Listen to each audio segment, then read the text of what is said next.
I've actually practiced for 32 years. I need to update my website where Knut got that information, but it's been a while, and in those 32 years, I pretty much have done divorce work throughout that period. I'm also, I guess, what you might call a survivor of a divorce. I was divorced in 1993. I had 2 kids with my former spouse. So I also carry that perspective that is a large part of my practice, because I try to empathize and understand where my clients are at from the perspective of where they're at, not simply from a legal perspective. So what I want to talk to you today about is a way that we can help people get divorced without perhaps a lot of the damage that gets left behind in the traditional divorce battles that maybe a lot of you have seen in your own families or with your friends. So we're going to concentrate on a thing called collaborative divorce, and that'll kind of lead me to a discussion of the good and bad of the kind of work that I do. Collaborative divorce is also known as collaborative law and collaborative process, and it's basically a different way to help people get from A to B. To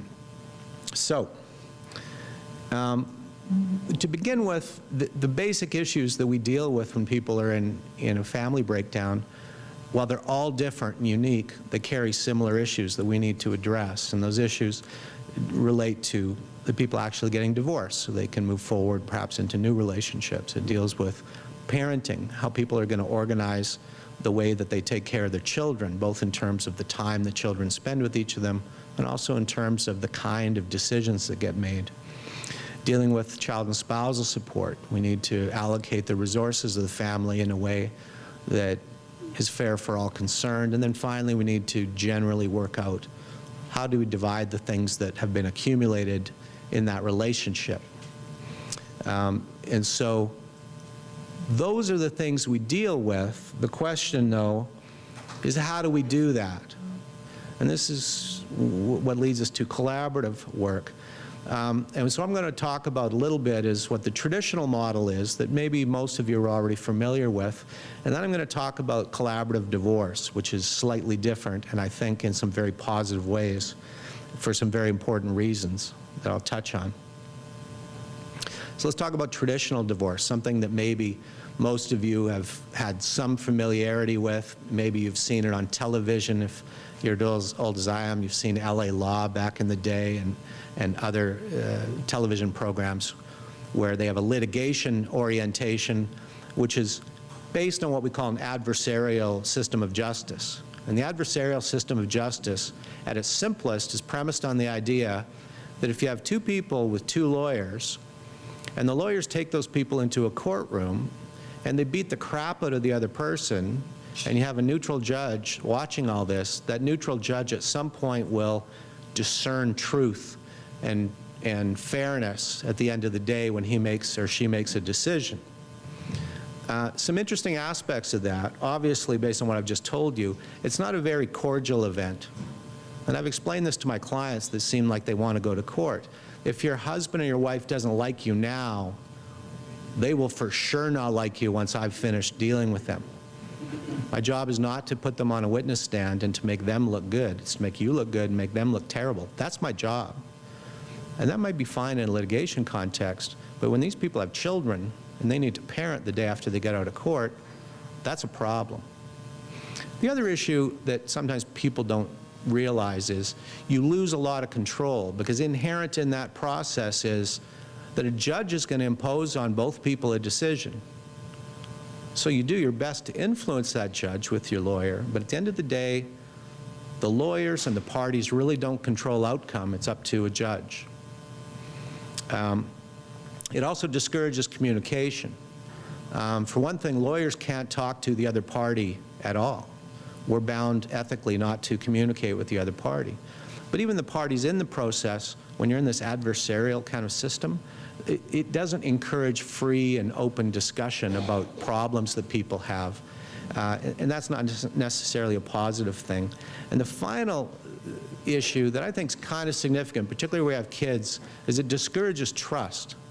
So when people come to me in the first place and their relationship is broke down, inherent in that is that they've lost trust. That's just the reality of that. They made an oath, till death do us part, and that oath has been broken. And that's very fundamental to most people. So you start with that, and then you get people like me involved when I'm wearing my litigation hat, and that's intimidating, and it's threatening, and the trust erodes even more. So before we had collaborative process, all we were left with, really to a great extent, was the litigation process, which has a tendency to be very negative in terms of creating future relationships between the parties. So as I've kind of touched on, this is what the traditional model looks like, and the size of the participants represents the degree of efficacy or influence you have on process. And so you'll note the biggest party is the judge. And the judge could be a man or a woman. They may be awesome, but they may not be awesome. They're human beings, and some are great and some are not so great. But you're going to put your welfare and the welfare of your children in the hands of that person at the end of the day. The lawyers also have influence because they live in that process, so they know how to push things in a way that the parties don't by themselves. And then you have the parties, and they're even more diminished because whatever they have to say is influenced through the lawyer than to the judge. And lastly, we have children. And children have almost no voice in the litigation process. They speak through their parents, they speak through occasionally counselors, but that person is going to make a decision, and in most cases will never have seen those children himself or herself. He's going to make a decision that will influence the rest of their lives, never see those kids. That causes me some concern, and I think for parents, that should be a concern. So some of the downside of what I call traditional divorce or traditional litigation costs a lot of money. People ask me sometimes, how much is this going to cost? And without being too flippant, I'll say, how high is up? Because it depends on how long you want to fight and what we have to fight about. But it's not unusual to see litigation costs $75,000, $85,000 for one side by the time you get to trial. It's time consuming from start to finish, easily 2 years, sometimes 4 or 5 years to get to a trial. It's unpredictable. The law, in my opinion, over the last 32 years has become much more subject to the whims of the individual judge and less directed by the law or precedent, so that whenever I go to court, as much as I have experience, I never feel completely confident as to what's going to happen. And that's unpredictability is a concern, especially if you're going to spend $85,000. You don't have a lot of control in that outcome. We've talked about that. The most important issue, though, I think, is it really breeds future animosity. It's hard enough to break a relationship up, but when people have spent a significant amount of money, they've been in trauma and combat with each other for 3 or 4 or 5 years, it's very difficult for them to the day after that trial reorganize themselves in a cooperative way with their spouse. And if you have young children, that's really potentially damaging to the children. So inherent in the idea of traditional litigation is threat and coercion. Do what I do, or what I say, or else. My lawyer's going to beat you up and bad things are going to happen to you. What comes with that is it enhances what's called a fight or flight response. And if some of you are familiar with that, you know, the analogy we often talk about is when you have a cat in a corner. They have fight or flight. They're either going to jump at you or they're going to try and escape. This is a very normal response to fear. And actually, the back of our brain, there's a thing called the amygdala that is kind of an impulse response to threat. So when you're highly stressed and highly threatened, you become less rational because you just want to escape that. That can be very difficult in a divorce situation. The other interesting thing is, and I highlighted this, divorce makes us crazy. It literally diminishes our ability to be rational. There's a study from people called Holmes and Raw that basically said, we want to see what are the most stressful events people encounter, because that has a direct impact on recovery in a hospital setting. And they went through and they examined all the different life stressors. And interestingly enough, they found the 5 most significant life stressors are death of a spouse, divorce, separation from a mate, detention in jail, or death of a close family member. It's extremely common that we're dealing with 3 of those in the context of a family breakdown. People react difficult in a divorce, they get into criminal behaviors. Domestic violence is unfortunately reasonably common. These people are afraid of the outcomes. We've got these other life stressors. And what happens when they get in those high-stress situations, they actually become less rational. What's called the cerebral cortex, which is the front of their brain, it starts shutting down as that fear process kicks in and that high-stress process kicks in. And they've done studies that show your IQ in high stress actually drops. You literally become stupider when you get divorced.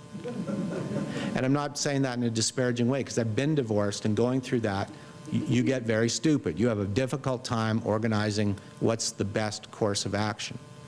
And a great part of that, it's literally a biological difficulty. What makes that even more difficult is we've now done some studies. There's a foundation in Alberta called the Palix Foundation that's done some incredibly good work in examining what are called adverse childhood experiences.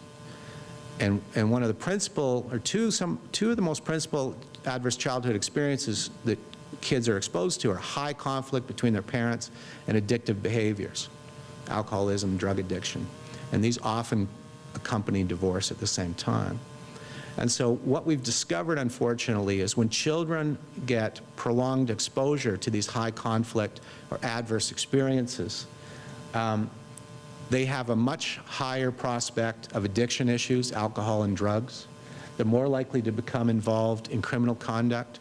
They're more likely to consider suicide. They've actually shown that children can be damaged neurologically by these high conflict exposures. And so what, to some extent, I don't want to say it's a game, but the litigation process depersonalizes the participants, but it has very real impact because it makes them less functional. It makes them more likely to be in combat. And as we increase that combat, what can happen is you can end up with damaged children. And not just damaged in a way that's they're sad and they've been, subject to unfortunate circumstance, but they could literally have lifelong problems directly related to the divorce. And so that's why, even though this is what I do and I continue to do litigation, I really have a focus in my practice on trying to encourage clients to understand that reality, to understand that that future place is more important than thinking too long about that place you were last year with your spouse that you're not happy with. I won't spend too much time on this. I think we've already touched on it. But that litigation model just accentuates all those problems. And so what we've done is we've said, is there a different way to do this? Is there a way that we can help people get from a broken marriage to a more hopeful future that's better than the litigation model? So in 1991 or 92, there was a gentleman named Stu Webb in Minnesota, in Minneapolis, and he was a divorce lawyer, and like me, he was seeing inherently that these things weren't working well for his clients in the litigation context. And he got to a point where he almost thought about quitting. And then he had this idea, and he said, well, what if I could do this differently? What if I could find a way to help my clients that removes this experience? And so he started this collaborative process. And since 1992, the process, which unfortunately is not as well known in public as it should be, it's part of the reason I'm here, it has grown from a little law firm in Minneapolis, Minnesota, to a situation now where every single state in the United States does collaborative process. Several states have statutes that mandate it. We have collaborative process in every province of Canada now. There are collaborative lawyers now in Hong Kong and Brazil, all over the world, all from what Stu Webb was doing, because it struck a chord in people like me and others that said, can we do this better? Can we help reduce the pain? So in 2000, we had a guy come up from California who had been trained in training people, and a bunch of lawyers from Lethbridge, Calgary, and Medicine Hat got together, and we got our first training in this collaborative process. And by the fall of 2000, the Alberta group started a provincial group known as the Collaborative Divorce Alberta Association, that I was involved with then. As at one point I was the president. And we also opened our Lethbridge and Medicine Hat chapters.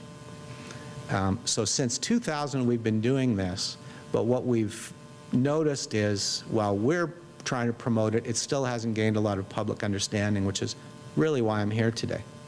So in Lethbridge we have 19 lawyers, we have 4 financial professionals and 4 mental health professionals. And what started out as a lawyer-only process has now become more of a team process, where we take what we do best and we bring it to the process to help people fashion resolution in a way that's less damaging and more effective.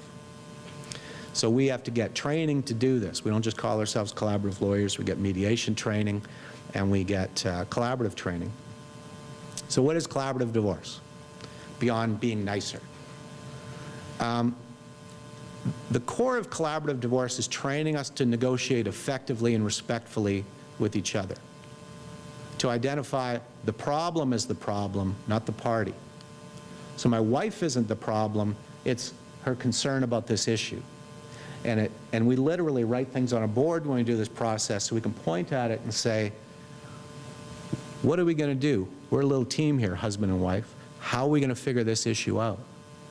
And then rather than take what is called positional negotiation, we try to do what's interest-based. And the best way to explain the difference is positional negotiation is how you buy and sell cars, typically. I'd like to sell my car for $10,000, so I'm going to say I want 15. And a buyer comes along and says, you know what, I'd be willing to pay $10,000, but I'm going to offer this guy 5. And then you push each other back and forth, and you nudge and see who wants it more, and then you hopefully end up with a price. And maybe that's okay when you're buying and selling a car. But we have 2 people that come into a law office, and they were like this, and now they're like this.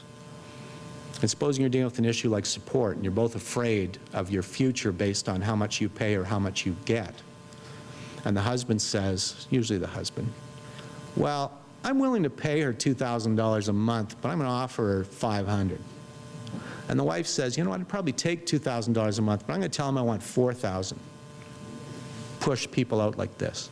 And when they're highly stressed, and we talked about the stress, and they're highly keyed, that just contributes to this problem. Interest-based negotiation is saying, well, what do we need to find a solution to? Well, how are we going to maintain our finances? And we want to do this in a fair way. Yes, we do. What are the ways we can address that? So we don't start with what we want, we start with talking about the things we think we need. So inherent in the collaborative process is a commitment to reasonable and principled negotiation. And fundamentally, the core of the collaborative process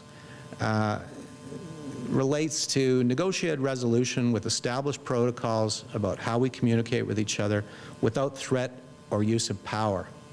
And what's really key to that, and what Chip Rose discovered, is you make the lawyers sign a contract with their clients where the lawyers say, we can never go to court. I can't go to court once I've signed that contract, ever. Neither can my firm. So the lawyers are now focused on finding solutions, they're trained on finding solutions, and they don't get to play that game of, we'll do this or I'm going to go see a judge. That's not part of the conversation. And the parties are bound in that format as well. So what happens is we're all committed to negotiation in a respectful way. And if they want out of that, because they want to go to court and beat on their spouse, they got to get out. They got to fire their lawyers and start with somebody new. For some people, that's an intimidating kind of a thought, that I might need to get a new lawyer. Our thought is, everything, 93% of everything settles anyway. Why don't we start with the assumption that we're going to settle, rather than start with the assumption we're going to litigate. The other thing that I like about collab is it empowers people.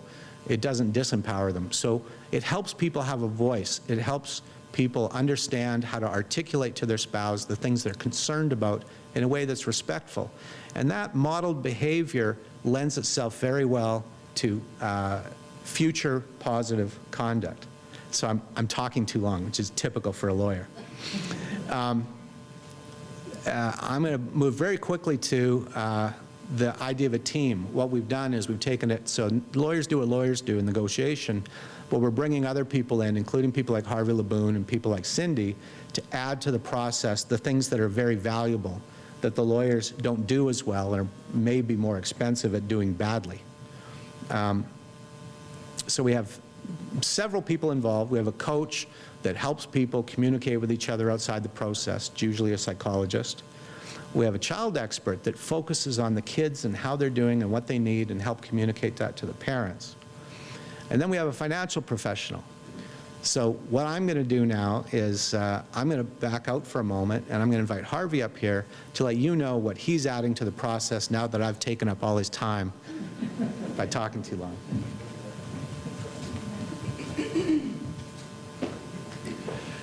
Thanks, Rob. You know, before I got involved with the collaborative process, being a chartered business valuator, I was asked to go to court a number of times and, you know, be an expert witness, usually on the value of a business. And let me tell you, that's an intimidating process. The judges, you know, they only have limited information. You know, they got to make decisions really relatively quickly.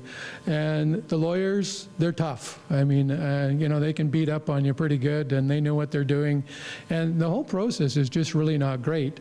So when the whole collaborative association came along, I was very interested in finding out more about it. And really where I spend most of my time is that I find that usually one of the spouses is the one that has the most understanding of their finances.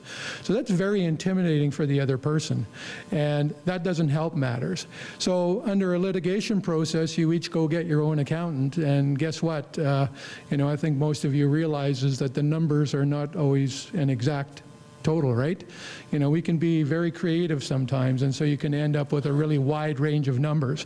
When I get to sit down with, you know, people going through divorce, sometimes individually, sometimes together, you know, it gives them the opportunity to ask me questions about, you know, their finances, and a lot of times people feel dumb. They say, well, I feel dumb, I don't know this.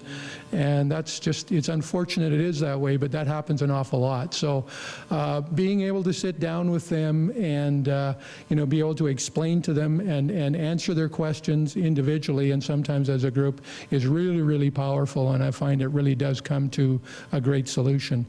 The other part of it too is that, you know, when you get divorced, you're taking a certain amount of cash flow and splitting it between two people.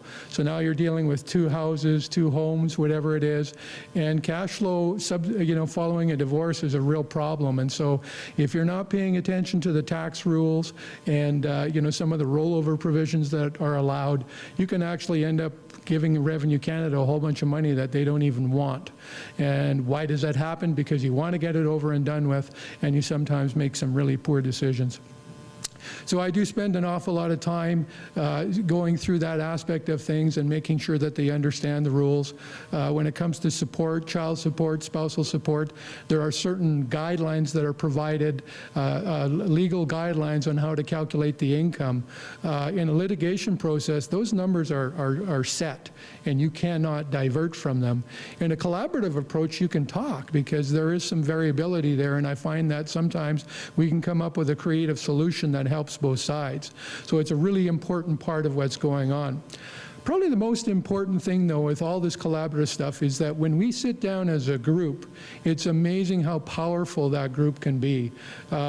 Mentioned before that the lawyers are very good at their jobs, and when they're, you know, when they're fighting and they're, you know, they're beaten up on the other side, they're very, very good at it. Well, if you can just imagine the power when they start working together, and, you know, you start getting a healthcare professional in there that understands when spouses are going through, you know, a high stress situation, it's amazing what they can do to bring things down to a level where everybody can move forward. So from my standpoint, I would much rather be involved in this kind of a process. I've found over the years that it really is it's a much easier way to deal with people. The solutions I feel that are usually a lot better. There's flexibility built into them, and it really does avoid the litigation process, which, you know, as I've indicated before, in my experience is a very, very difficult process to go through, and quite often the result is, you know, very strange. I mean, usually one side or the other feels that they really didn't get a good deal. So anyway, that's my thoughts. Rob?